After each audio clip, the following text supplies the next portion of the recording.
Hi, I'm Seamless, and it doesn't matter what today is, but this is the making of Deathblow. So, this will be part 1, where I go over the arrangement and all the individual elements. I'll identify them, and then we'll sort of just talk about what they do just briefly. Then part 2 will be mixing and mastering, where I'll talk about primarily drum mixing, and then how it interacts with everything else, and then the mastering as well.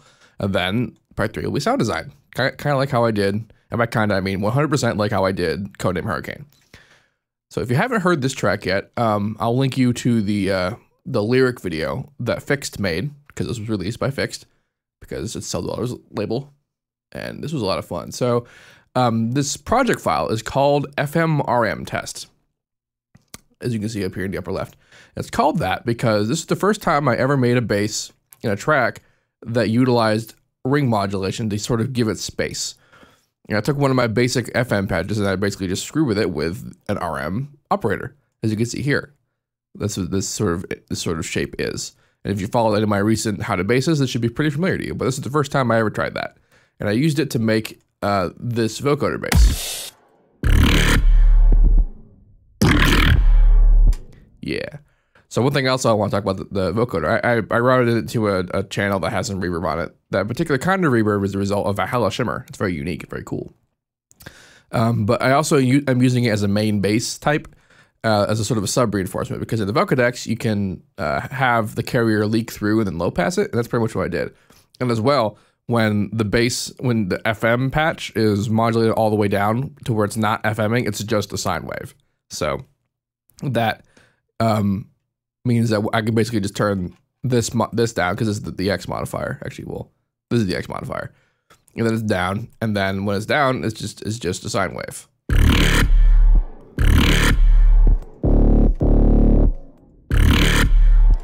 That's what's up with that.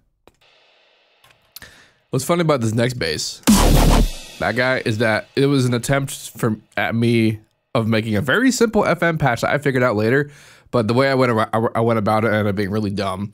But I mean, and it ended up being a cool thing anyway. But it was just silly that I couldn't get it the first time. So let's do this chronologically. So by chronologically, I mean like I was just doing, which is I'm going over what I made first. So the point of this track was actually an attempt for me to combine this EDM material with a guitar, and that's this guy. Yeah. So I made that bass, I made that other bass, and I think actually no, I did make that in this track. This is where this is from. I've used that particular patch in other things, nothing that I've actually been done yet, but it's some things. But then I have this guitar. Now, whenever this guitar is playing, I have one particular bass that's underneath it, and you can hear it pretty clearly in the beginning when everything is like modulating. Like that right there makes it pretty clear. This is the bass, which sounds pretty stupid by itself, but it works out pretty good when it's paired with the guitar. So the guitar is you can kind of tell by looking at it, it's a dry signal. This is a dry signal guitar that's being emulated live, quote unquote live.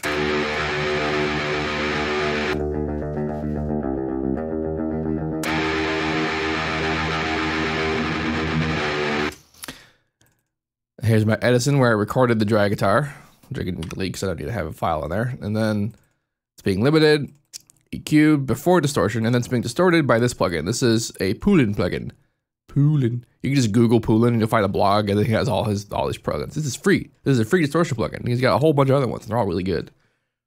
I'm using Guitar Rig for its cabinet emulation, and then more EQ, and then the filters that are controlling, you know, the beginning and the ending. Yeah, so that was the point of this track, was basically to make this.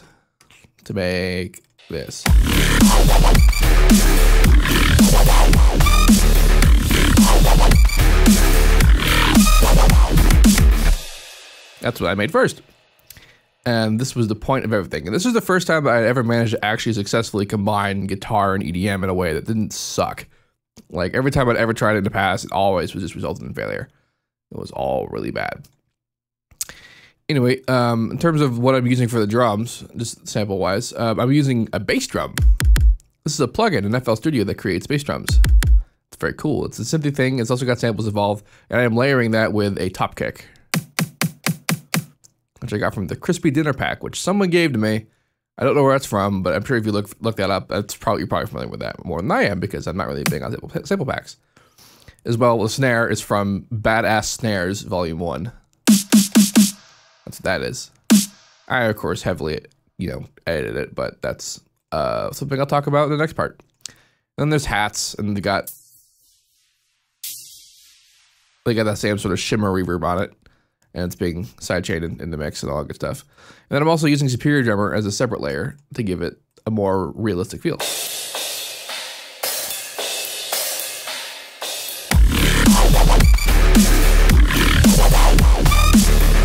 I love that ride. Just tang, it gives it a real sort of like industrial feel.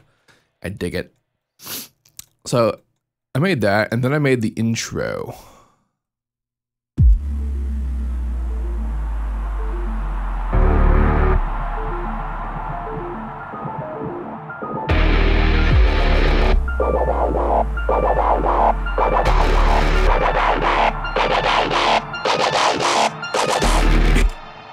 And then there's vocals. We'll talk about the vocals in a second. So there's a whole bunch of these guys. And what are these? This is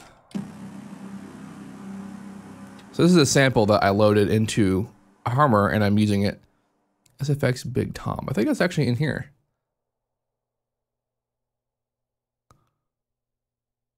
Huh, I guess not. Wait, oh, there it is.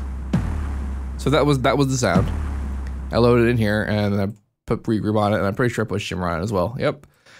And then there's a bass drop, which I just did with 3X oscillator. And what's this guy?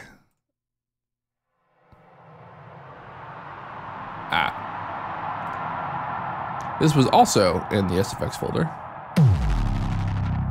And I've been thinking, okay, well, how that's not exactly what it sounds like at all. And that's because I moved the in and out fade of the actual sample itself, so it gets changed. And then of course there's lots of reverb and stuff like that. And this guy got its own channel, it seems.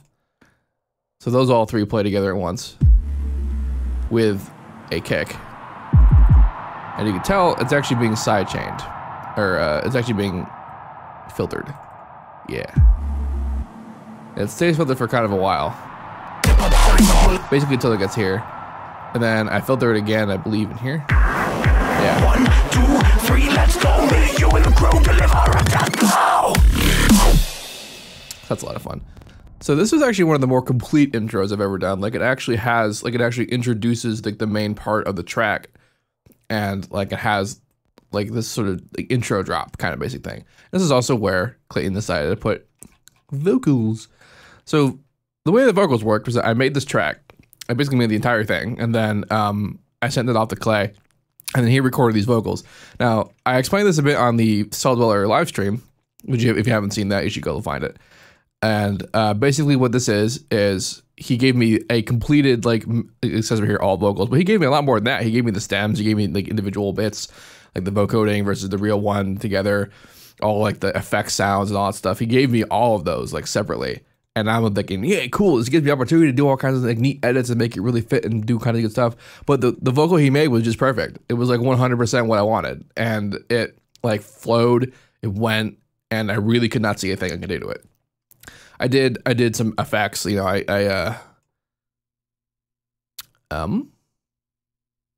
is this one different? It is different, yeah. So the chorus actually gets its own effect chain. So like that one and the chorus do different things. But I understand now. Because I was looking at this before and I was wondering why I did this particular maneuver. But now I understand. It's because the verse vocals, basically not the chorus vocals, went into 16, which went out to master, which is not being sidechained. The vocals are not being sidechained at all. And then the chorus got its own channel where I beefed it up a little bit so that the choruses were more prominent. So this was very much a vocal focused track, which is a new thing for me. I remember thinking, but you did that Velo track. I'm like, yeah, I did that, but that was kind of like, that was very last minute. That wasn't really my decision to do that. Not that I think it was a bad decision, but it wasn't like a plan that I had. This was a plan that I had, and it worked out pretty nicely. Bullet in the chamber, and ready or not, got a date with danger. 3, 2, 1, let's go. Meet you in the crew down the sound of death. So this sound is actually the same sound as the dupes from the drop. That guy is this guy. Down the sound of death. Yeah. Those vocals though. Bullet in the chamber, and ready or not, got a date with danger. 3,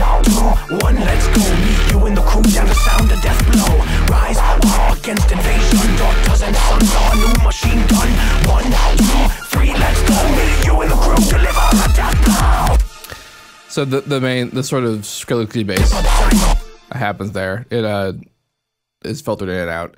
There's also this arpeggio.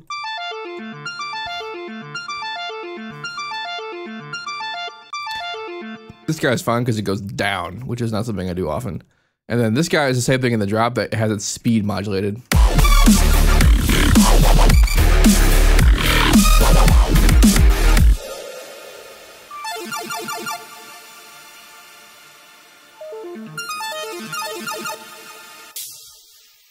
You might be wondering why there's this big old like thing of emptiness in the front, and it's because of all the Valhalla shimmer that I used. A lot of them are used on harmers that have asymmetry involved, and while it doesn't have a problem when I play it now, when I render it, it creates a big old snap in the beginning of the file. And if you're not like in the beginning, it actually kind of starts more or less at silence, and instead it would start with this snap, and like a lot of the Valhallas that aren't being used would be triggered, and there would be this big reverb that I didn't want. So I started off really early, made the snap, and then I'd added the wave file to be the right length later, like when I rendered it out. So that's what's up with that. I was gonna say something about something. I was gonna say something about, was it the ARP? No, I was gonna talk about the reverb, so I did that, yeah. Indeed. So then that happens, and then the drop goes down, and then I'm high passing it. You can kind of hear the high pass happen. It's one of these on origin clips. After these, you know, rises, which I believe were a FM and then a harmer. It's pretty common. And if you remember how Codename Hurricane went down when I mentioned that it was mostly what I did, this is, you know, substantiating that claim. So the idea with the bass I had on the guitar, so I had these guys. Like, initially I was going to run the guitar and that sound through the guitar emulation. So that it would be like the strings and the synth being combined to create the guitar sound. And that is a theory that works. Like I have done that into effectiveness, but it didn't really fit this time. And what this does is it gives us that synthy edge, just sort of just barely on top of the guitar. You know, when stuff's not being muted.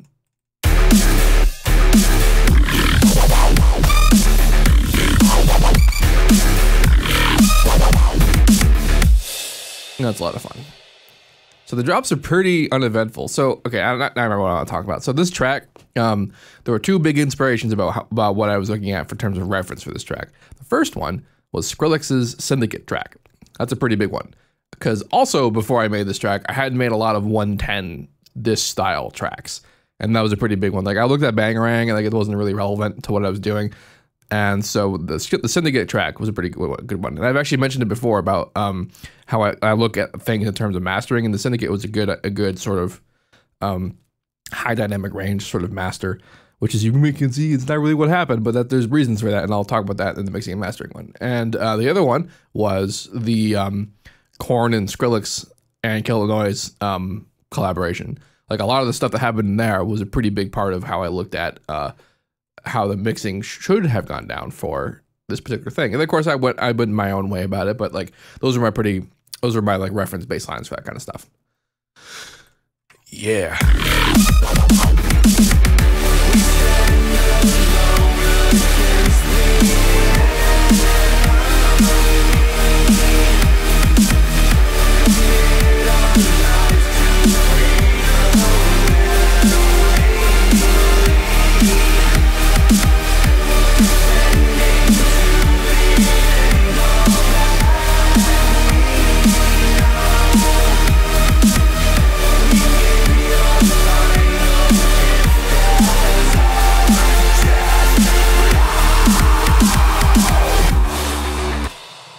Let's talk about this bit. This is a lot of stuff happening. There's that reverb bit. This goes on forever. So what's this? This is the bass. Yeah, this is the bass for the guitar. And it's got this pattern going on. Like this is more or less mimicking the strum pattern that I had for the for most of the time. It doesn't quite fit for this one because it's just straight strumming the whole time through. But this is like a pattern of strumming, so that it sort of fits with the guitar. And then there's this synth pattern. This has got the mid and the lead together. And then one like harmony that I just sort of turned off. I don't really know why I did that, but I did do that, so it's gonna stay off. The two parts that I have are this guy.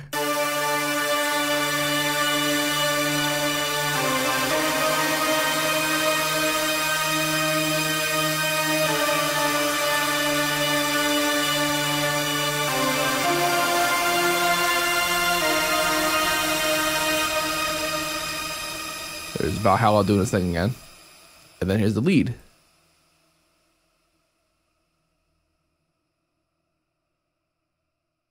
Which I think is being automated on.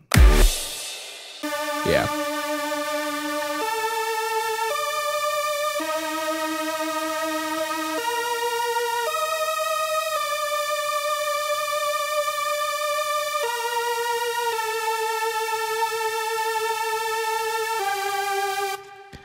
So that's the main lead, and then I have a string version of all of that goes together.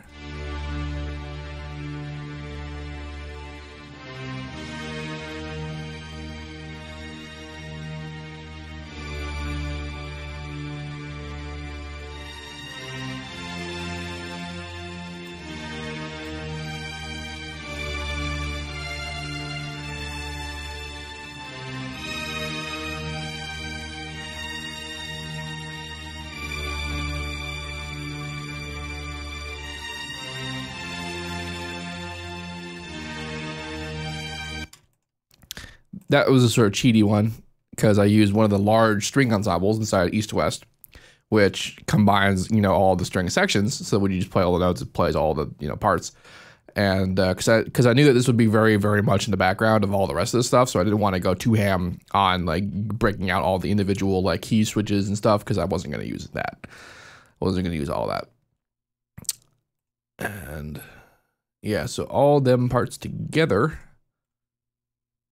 plus the vocals.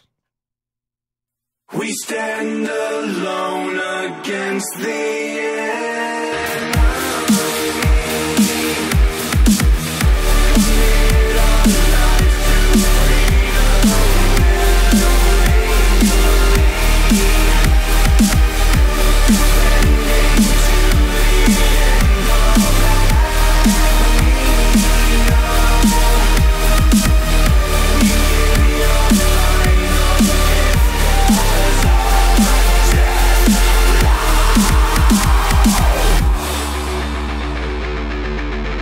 So here we have the bass drop and that whooshy reverby thing that we're hearing right now. And then we have this hyper edited guitar. You can even look at it. It's just nuts how stupidly crazy edited this is. And this is because this guitar is basically by itself. And how much about this should I talk about? There's reasons why this is sort of I mean, it's not, it's kind of obvious as sort of the effect this has and why you'd want to do it. Basically, the idea is that I wanted to make it like I make it perfect, 100%, like inhumanly perfect. So actually, what I did was I recorded it at halftime, this one part, and then I cut it up, like I scrunched it down so that it would be 100% perfect the whole way through.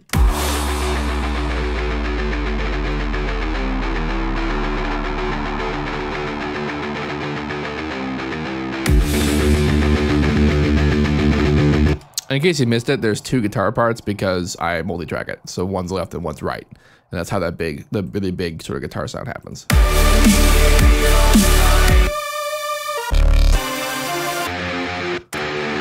Like versus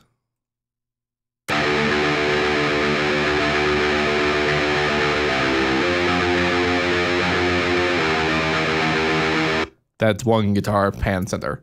And then if I had both.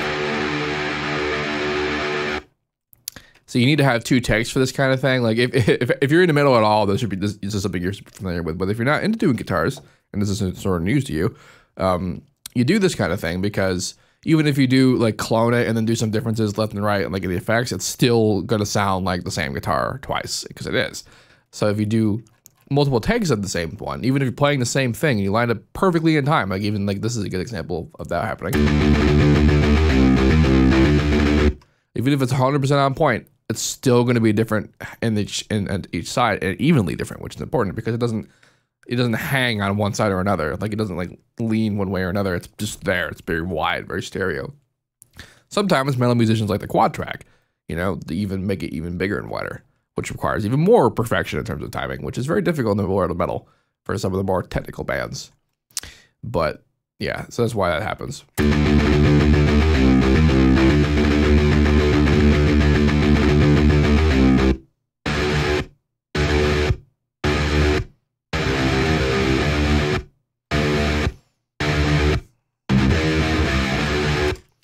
So this part was interesting because it doesn't fit the usual like drop paradigm. Like if I had to compare this to like a regular songwriting thing, I would call this a pre-chorus. Like maybe a bridge. It could be considered a bridge, I suppose. It's basic.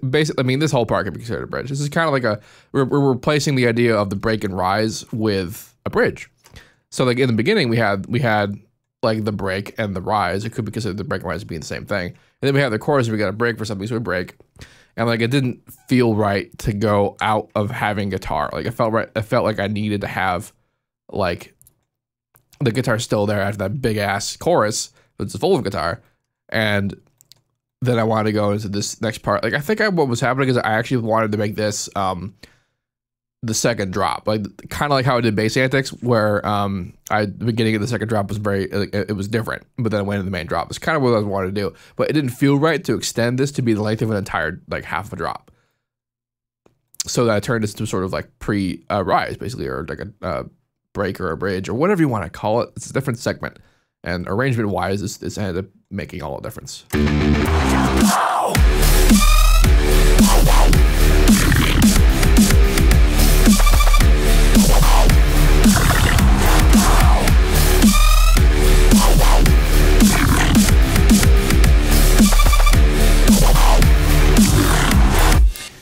In particular, I love this part. Like the way that the sub kind of hits. This is actually like what some people might consider a compression artifact, like a sign of bad mixing and mastering. But I like it a lot. Like it's so low and like fills. It's just good. And this is actually the vocoder, like I said earlier, about just being basically just a sine wave on top of or rather underneath the dupes.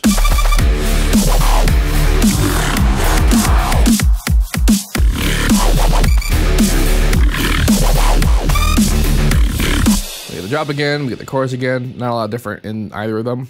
This is because this is a very songy format, so it's very predictable and straight and standard. The outro was a bit difficult. Like, I basically did the reverse intro. Actually, no, what I did is I took the intro, this part of the intro, I put it over here, and instead of going into like the drop afterwards, I fade it out again. It's like this part here is the same as this part here, more or less. It's got less stuff in it because again, this is supposed to be an outro, so it's got to have less stuff. And a lot of the automation clips are here, but they're different. And then this sort of fade out happens, and then at the very end, I have the bass drop.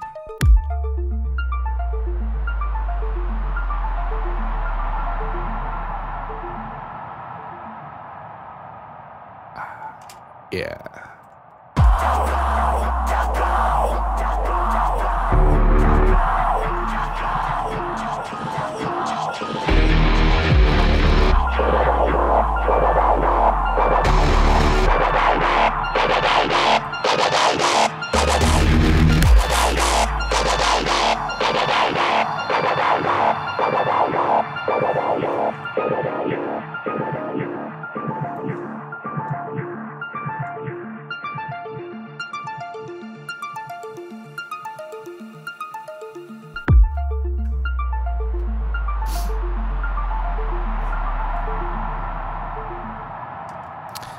So yeah, that was how the outro worked.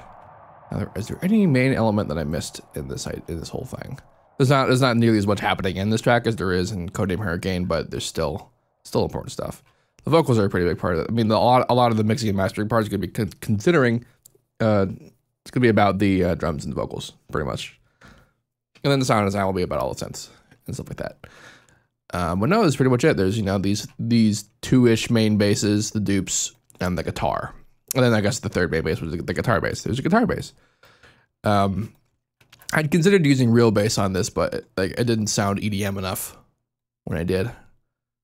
And the drums and a lot of automation clips. Like a lot of morphing and stuff happening during the beginnings and outros and rises and stuff like that. So that's gonna be fun to cover in the making of the sound design portion. I don't know what this blacked out pattern is. What is this? What's in here? Another layer. I'll probably try to layer something else in there. Yeah, cool. Well, if you have any questions about this, let me know, and I'll factor them into the next video, unless I've already made the next video when you're watching this. In which case, I sure hope I answered your question. But you could probably ask me anyway, and I'll try and answer it if I haven't answered it already. And as usual, have a nice day.